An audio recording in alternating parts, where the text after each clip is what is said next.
Kia tangi a rorangi kaua ke rā ko te wati manoa I tēnei wā ki te unga kua weturangi tia nei o tino rā kua tau atu rā ki te ao o te kūtere o te kaununui tangata. O te anora kia tātou I te muri nei te kaupapa tangata I te mato o te wenua, karanga mai, karanga mai, karanga mai rā. Nau mai rā ki te kupu o te uru, o te anō e tāwarau ake nei I ngā pūrongo a te reo o te uru I puta katoa rā I tēnei wiki.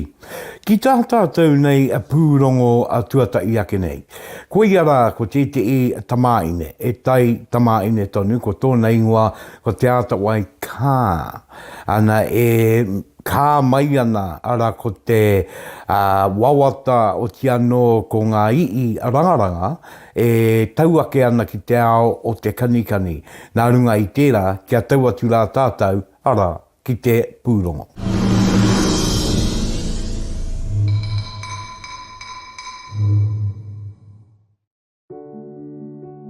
Te kaumā whānui hō ana tau, e rongo nui haere ana ia ki te ahurewa kanikani. I tīmata tana he koe I roto I tēnei hā kina I te wā e toru ana tau.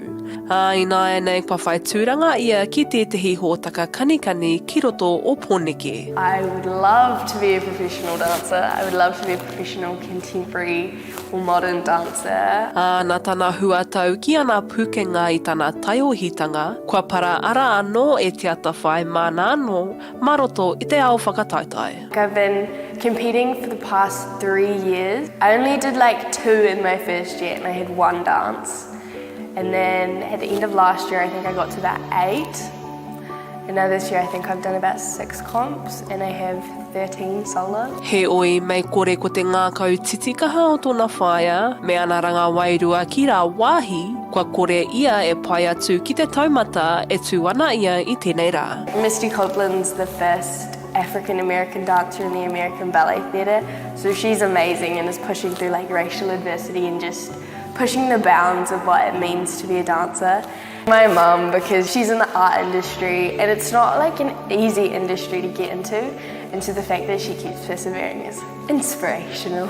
It was quite obvious early on that she really connected emotionally to her physical movement, so we just kept supporting her. Ko pāra wā te puna kanikani Māori I Wainganui I ana pia. Nā kona ka pō ake ai ia I tāna noa Māori kia kawe ia ia I roto I ana āhuatanga. My first solo, we wanted to connect it to Te Ao Māori and my Māori identity because I hadn't really had any dancers at all or any experience with that.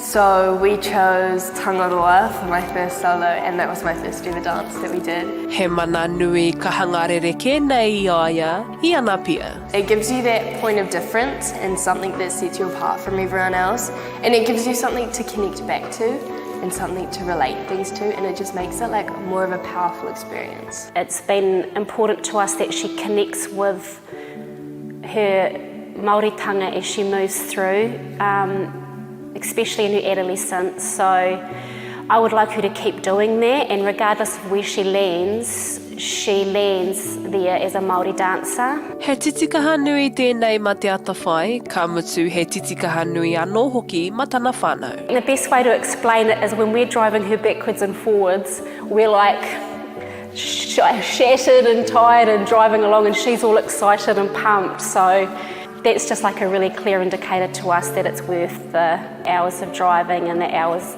of her being away from home. It would be a dream to make it over to Israel and join Bachelor. They're an amazing company. Yeah, I just want to dance. I want that to be my profession.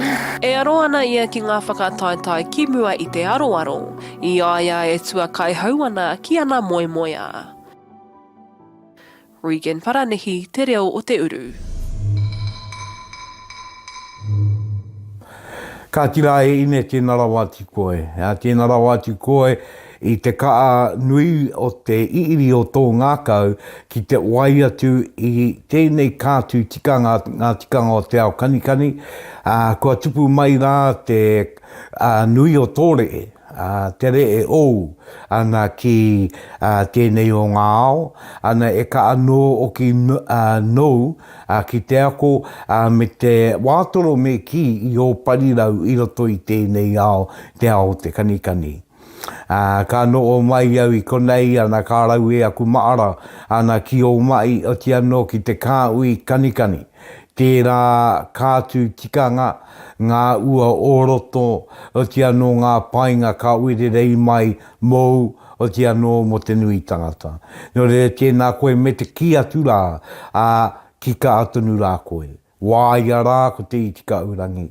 Wāia rā ko te ara kai mua I a koe, ana kia tatu anō rā koe ki ngā taumata o te rangi tāpu I pui, o te anō kia taia ki rā koe ki te rangi ike ki a rāno. Nō re anei rā, te kupu o te uru, me te reo te uru, o te anō e tūtau toko atu ana I a koe, Māori tū ki runga. Koia, mai te ao te kanikani o te anō tēnei tamaine pūmanawa nui, ka tai oe anō ka wātoro anō okupari rau, ana ka wāia e au ko te ara kōkiri wakamua, ana kia tai atu ai au ki ngā wai kare o te awa tupua. Ea kei konei o te anō kia tūpeke atu au ki te ware pupuru taongo wakanui. E wakāturanga nui tō te ware taonga.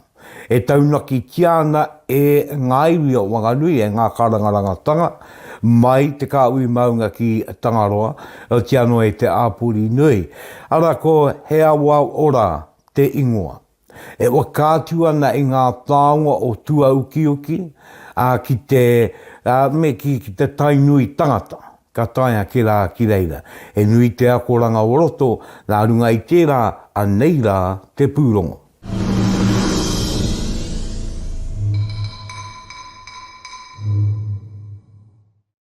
E wake kitenga e Arataki nāna e te iwi o Whanganui.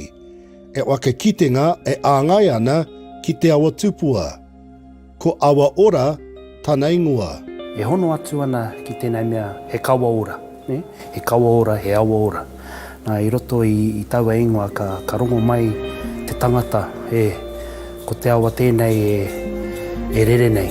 Mai uta ki tai, e tuku nei te ora ki ngā whānau, ki ngā apu, ki ngā iwi e no ki tēnā taatika, ki tēnā taatika. It is the epitome of the reach of the river from way back in the mists of times to this very day and into the future. And that is what this exhibition is about, really. History doesn't stop yesterday. It keeps on perpetuating itself on and on and on. And the river is a living thing, it's a living being. E toru ngā haki e kite ana I roto I tēnei waka kitenga. Ko ruapeu te aki nui katai, ka rua ko kenana, ka toru ko mautoa. I decided really early, because the flags were made in a community and made in a journey, that I wasn't going to do that on my own. And I really wanted to pull people together to create these replicas. We came to have a look and meet everybody and take patterns and measurements and do the analysis and look at the weave and the weave count, the threads, the pattern cutting, the construction methods, to look at all the methodology in the flag making. For each one is totally different. As we were creating them and looking back at photos consistently, the flags would start to talk to us around why they did things. No te awa tupua e nei taonga katoa, mai te kāui maunga ki Tangaroa. Ākua kei te wari pupuri taonga e nei taonga e wakatū, a tōna wā, ka tukuna atu ki te I taone ki roto I te roe o Wanganui. Ko ngā taonga kei roto I tēnei tūtanga o he Awa Ora I ahu mai I te tai whakarunga, I te tai whakararo tō tātou awa. Engari, ko te nuinga no te taha whakararo nei. Ko te wawatahei ngā rangi kei te tūmai, ka hiki ake e te hio ngā taonga, ka kawe atu ki tēnā taone, ki tēnā marae kāinga. Ara, mā era o ngā hapu o Ahuataki wā, hei kohi i o rātou ake taonga, tāpiri mai ki ngā taonga noho nei. He Awa Ora is here for about a year, and after that it will be dismantled and elements of it will go to different places along the river, and they've yet to be decided, but you think of from the mountain to the sea, there's plenty of places that it can go. Wai o mā te kepa tarangi hiwinui e tohu i a koe ki te waka kitenga. When we first saw the flag, I realised quickly, and along with the team, we realised very quickly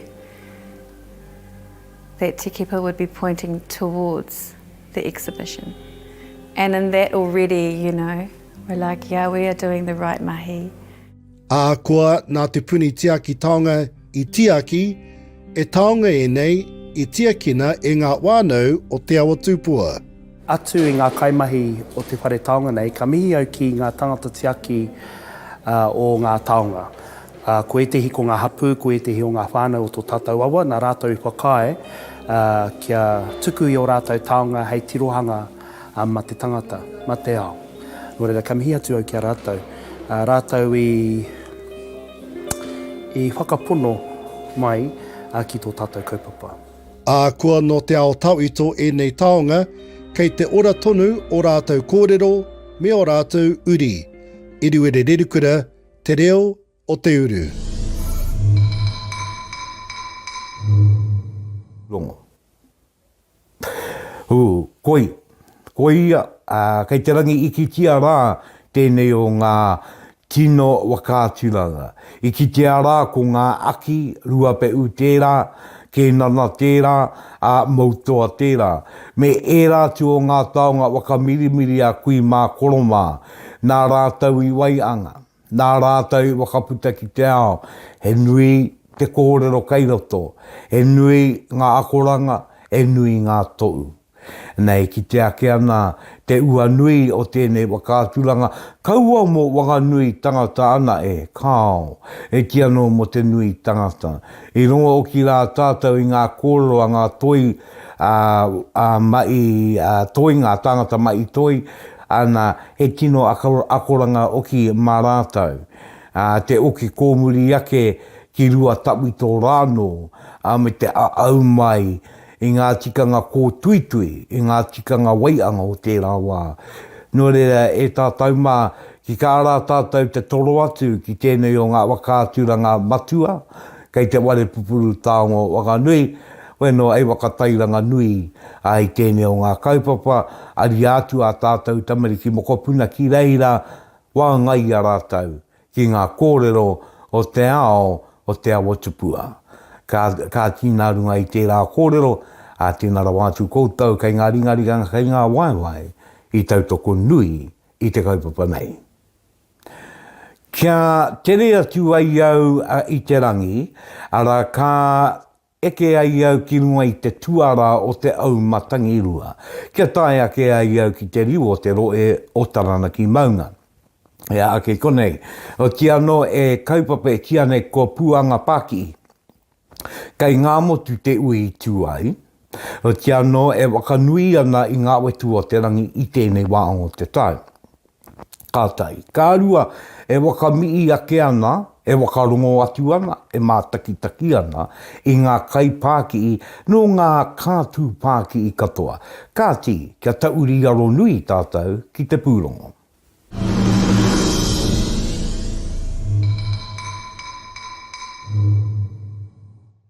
I ka rā pine kota i ai ngāre e pāki i Māori, i raro i a puanga, i raro o ki a Taranaki maunga.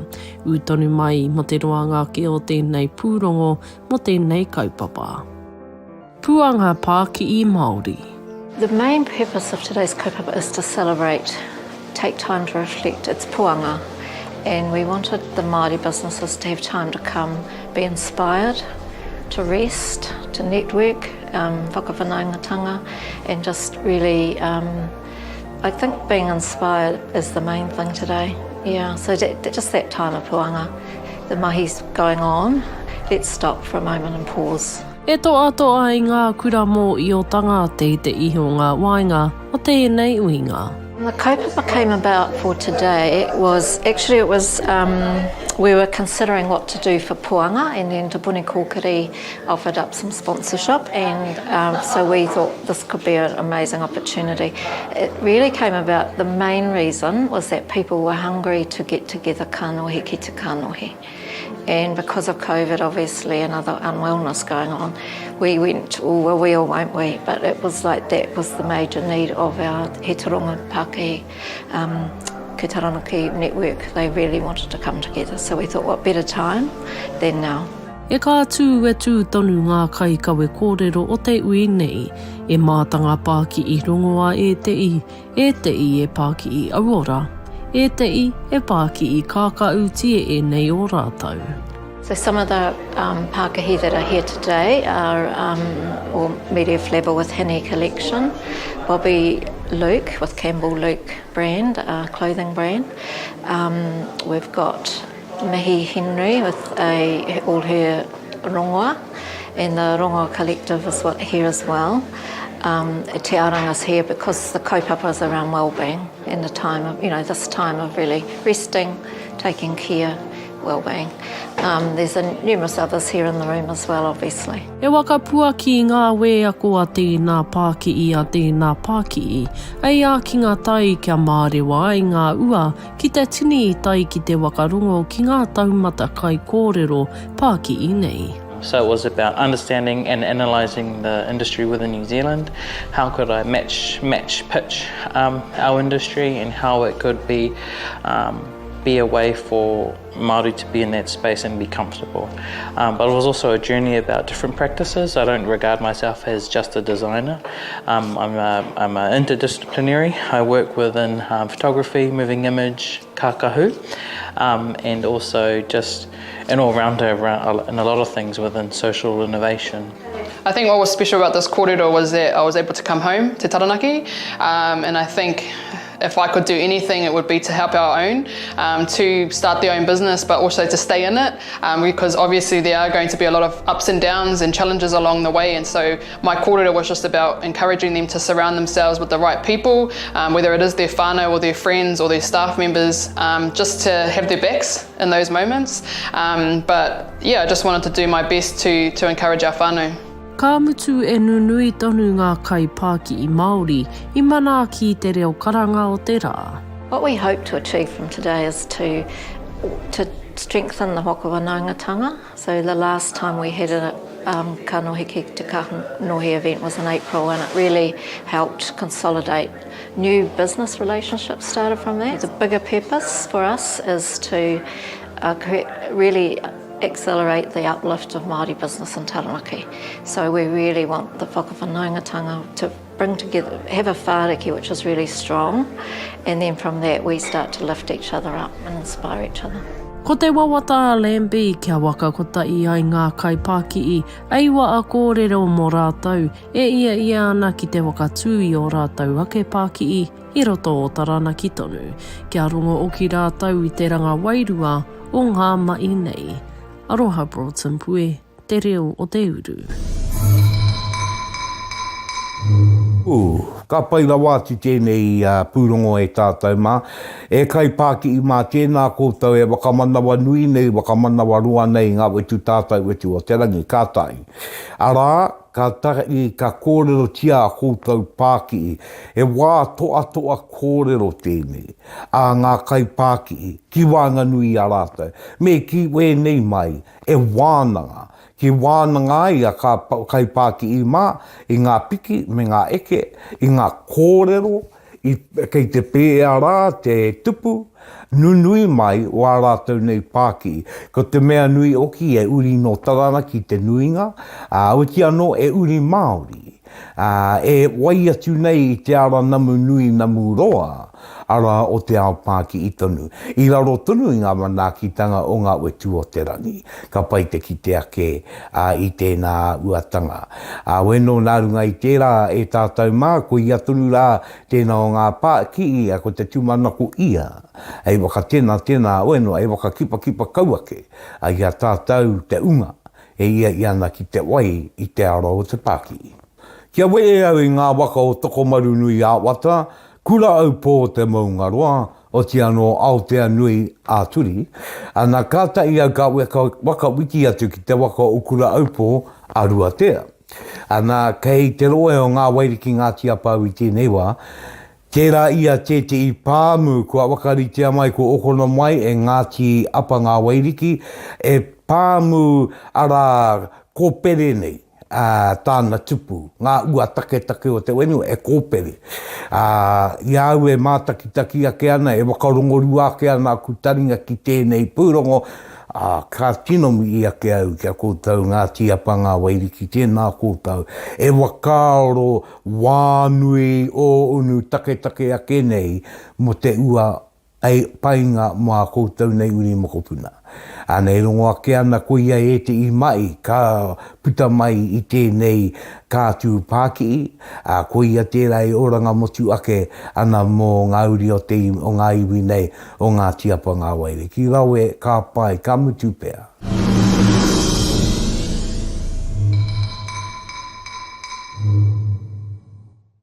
He whānui whakaharahara mā ngā iwi o Ngā Wairiki Ngāti Apa, ko te whakatūwheratanga mai o te pāmu Rōpere o Harakeke. This is a first for us to build a structure like this, it's huge.